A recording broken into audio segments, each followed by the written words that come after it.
Hello survivors, and welcome to another video. In today's video we are going to be playing the Necromancer. As you can see, we have no runes and we have no skill tree either. So we do not have any rerolls, we have no banishes, we have no movement speed, we have no nothing. So we are going to be playing on the Necromancer on Curse 4 because honestly I do not have the willpower to deal with the Void Hunter or the Void Presence. And well, I've actually been trying to do this for quite some time, and if you guys, I was actually thinking, you know, maybe I can do a Patreon page where I put all my fails and attempts and all the funny moments that don't really make it onto the YouTube videos. So if that's something you guys would like to see, let me know down in the comments. Obviously subscribe, hit that thumbs up button, and we can get a Patreon page up and running for all the bloopers and failed attempts, and just to see how many times maybe I do an attempt for a certain video, or how many times it takes me to do certain things, or just how unlucky you can sometimes be in the game when trying certain things. So let me know what you guys think about that down in the comments. Any feedback is super appreciated.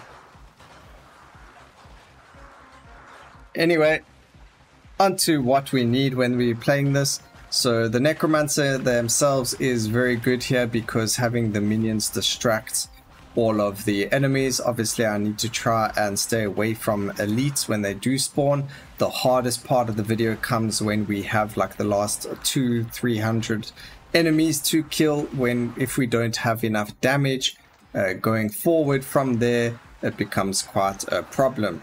Now, one of the things is Necromancer actually starts off with negative movement speed, so we do want to work on grabbing ourselves as much movement speed as possible, and then obviously as much damage as possible as well. So we will grab the dooms, we will grab the fragilities and things like that. We don't really need the poison, the burn, or anything like that.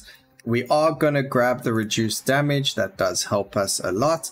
And then in this case we're going to go for Avalanche because it will give us a chance to grab Hypothermia. And being able to cause slow to fragility is one of the strongest synergies in the game, along with just dealing brittle as a debuff. So hopefully we can get some magic missile going as well, but otherwise we are just looking for damage. I don't think we're going to land up getting enough crit to actually worry about it, so we'll go for some multicast, grab skeletal mages, and we got a juicy 30% movement speed. The best upgrade I could think of getting will be swift. If we can get ourselves a second dodge, this will be in the bag. Getting ourselves another dodge would just mean that we will have to not worry about survival, and not having to worry about it just means it's a win. So the skill tree gives you heals per level up, gives you rerolls and banishes, and all these things really do make a difference when you're trying to beat the game. So it's definitely something we want, and something we will be looking for as well is just damage, cast frequency, multicast if it's there, but that's not really that important. Again, we just need to survive. It is tier 4, it's not that difficult, but you do notice the difficulty because of the skill tree. So you know, you just got to put that out there, especially not having the movement speed. So luckily we got some movement speed, so we are able to traverse all of these area of effects that the bosses and the elites will be spawning. And then we do have Avalanche to kind of aim at the enemies, and we've got our minions to kind of taunt them and deal with them damage wise. So there's the one boss down, Eternal Guardian. The Incarnation of Ice isn't such a bad enemy, but he does kind of always sometimes spawn a lot of area of effects that you kind of have to worry about. So damage for frontal, not going to really worry about because we are going to swap out Arcane Beam and Lightning Bolt. Avalanche can also be swapped out, but we do want it for the slow. So we're not really looking for the damage on Avalanche. We're just looking for the slow for Hypothermia. So we don't really need it. So we're going to not really worry about the damage there and go for something else instead. Oh, that's... Oh my gosh, we managed to get a dash in there just before we landed up getting hit. So that was very nice over there, luckily. The worst thing right now is taking chip damage. We don't have any way to heal, so we don't really want to take unnecessary damage if possible. If we can dodge it, dodge it. If we can move, we need to move. So we really need to make sure we don't take that unnecessary damage that comes from chips and things like that, from chip damage and things like that. Now, skeletal archers and skeletal warriors are probably going to be the two most damaging skills that we have. So we do need to obviously look for them. We start with skeletal warriors. Skeletal archers we just got. I think they are one of the rarer summons. Luckily, we just got the dodge off there before the AoE came down on us. And we're going to keep going. So we'll grab some life. Obviously, the more life, the more hits we can take as well. The elites later on land up doing about 60 damage if we get hit by them. So we don't really want to get hit at all. That's like 2 hits and we're dead. It's better than being 1 hit KO'd like you can be in tier 7. But we really don't want to be KO'd here. We want to give it our best shot and beat the level.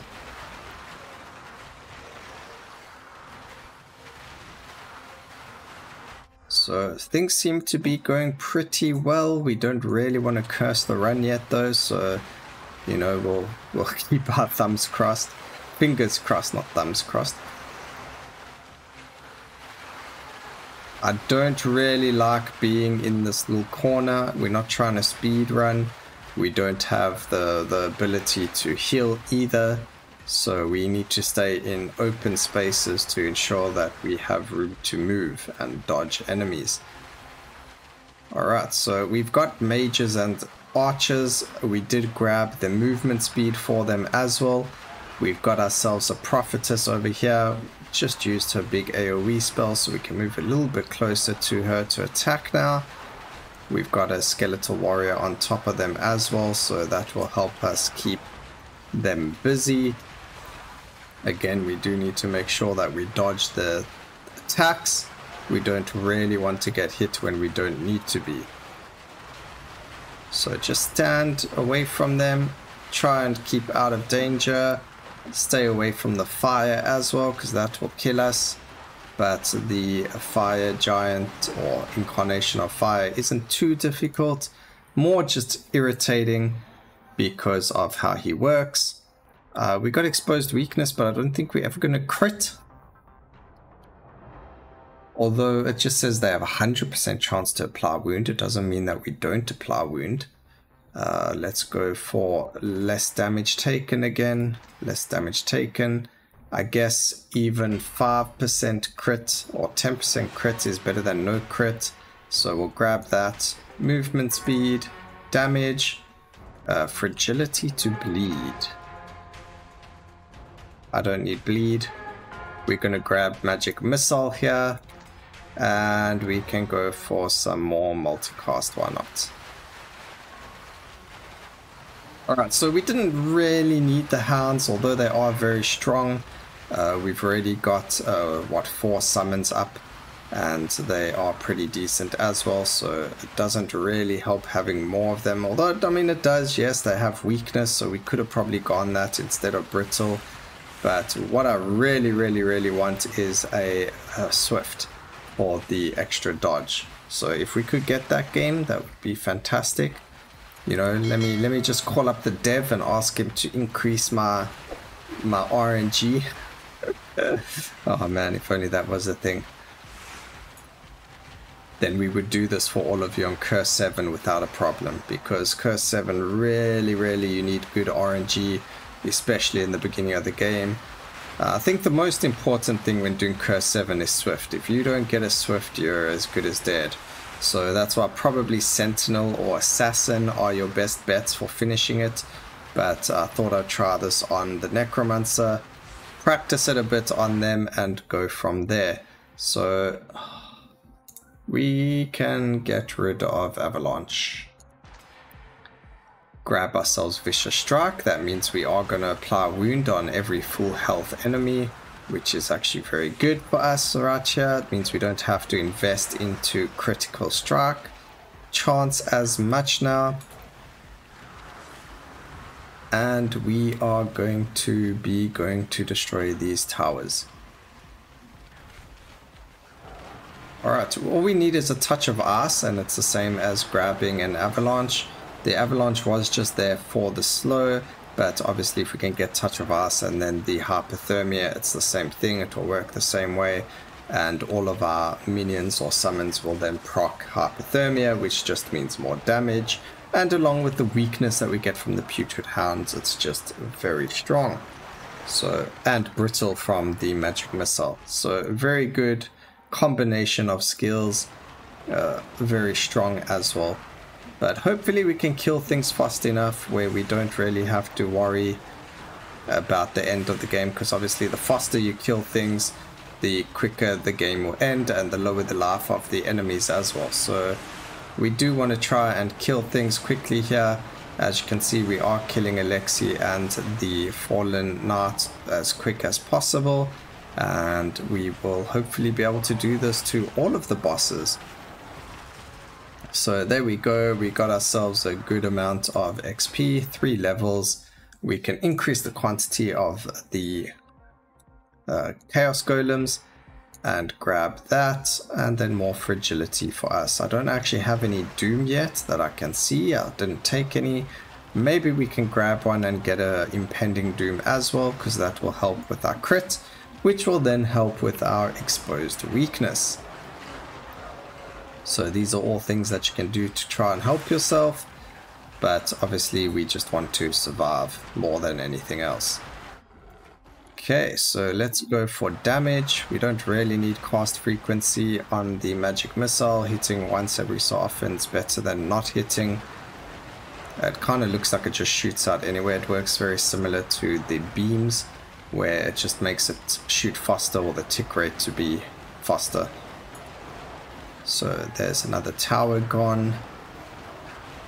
These are the elites that are dangerous. They deal about 70 damage per hit, so we kind of got to stay away from them. Grab ourselves some more movement speed so that we can dodge them a little bit easier as well. Because when there are a lot of them, you're going to see that you dodge one and then the next guy kind of just decides, no, now it's his turn to hit you, and yeah, it's not fun. So there was actually a good example. As I dodged, we got an area of effect on our heads, and it would have done damage to us, but because we had the movement speed, we were able to move out of the way. So we can heal for 16 health every so often, but do we want that, or do we want to just not heal and be at full life the entire run? So let's get rid of the Chaos Bringer. He does have his Chaos Bomb, which he just used, so we do have to be careful of that. And we've now got a Prophetess as... oh no, it's not the Prophetess, it's the Eternal Guardian. That one's all good, he's pretty easy to deal with. The worst ability he has is not seeing his little chainsaw, or him actually locking onto us and not a minion with his laser beam, but it looks like he's just used it and he's using it on a minion, so we're in a good space over there.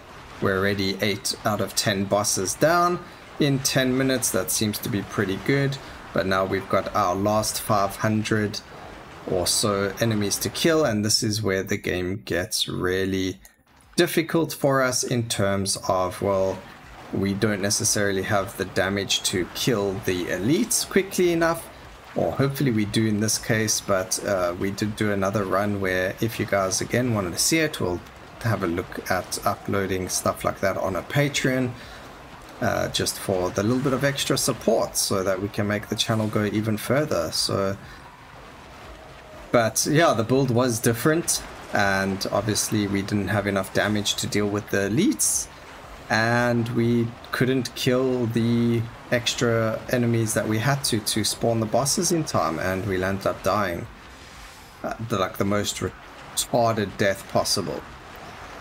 Like, not retarded, but like, it was really silly.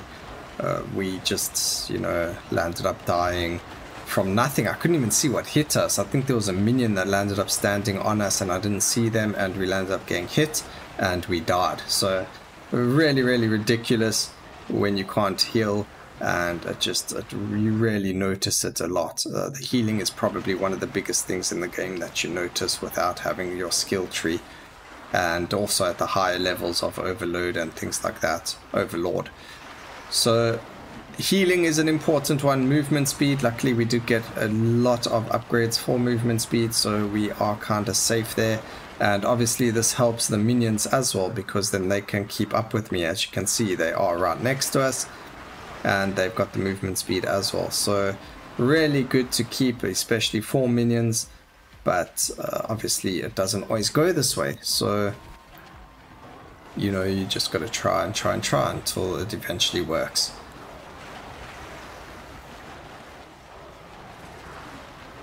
Well, 200 more enemies to go. As you can see, we did have 500, I believe it was.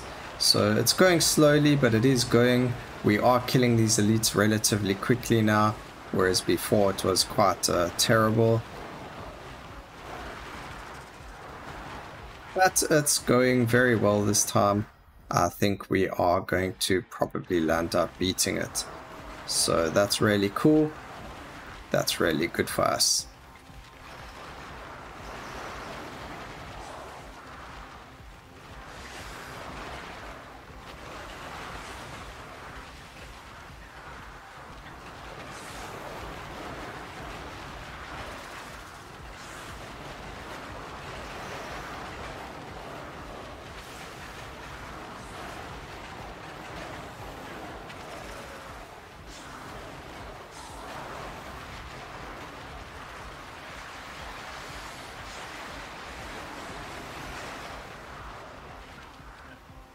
Okay, only 50 more enemies to kill. I think we're just gonna go for this, destroy it, so it's out of the way. We got another damage increase for summons, which is fantastic, because obviously the more damage we deal, the quicker things are gonna die.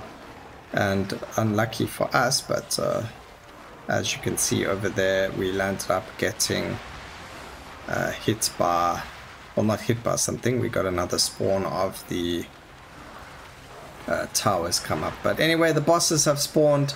We got the incarnation of ice and fire. Incarnation of ice is really easy to deal with, so we're not really worried about that. It's just the fire. When he decides to use his flamethrower, we just got to keep that in mind, that he is using it, so we don't accidentally walk into it, or hopefully he just focuses on the minions and not us, so that he doesn't really deal damage to us. So again, that also works for the incarnation of ice, that skill he just used that follows you. Luckily it's focused on the minions, and this is extremely doable this time. So we will definitely try this again on a harder difficulty now. It wasn't really too hard, even though I say that and had to do about 10 or 20 attempts. But you know, we did it. We finally completed Curse 4. Unfortunately, it was 15 minutes, so we couldn't get into Overlord or into the Endless runs, but we did it. That's fantastic for us. And that took a lot longer, and that was a lot harder than I thought it would be. But I hope you guys enjoyed the video. Please remember to like, comment, and subscribe for more videos like this in the future. And always remember, keep safe, survivors. Until next time, cheers.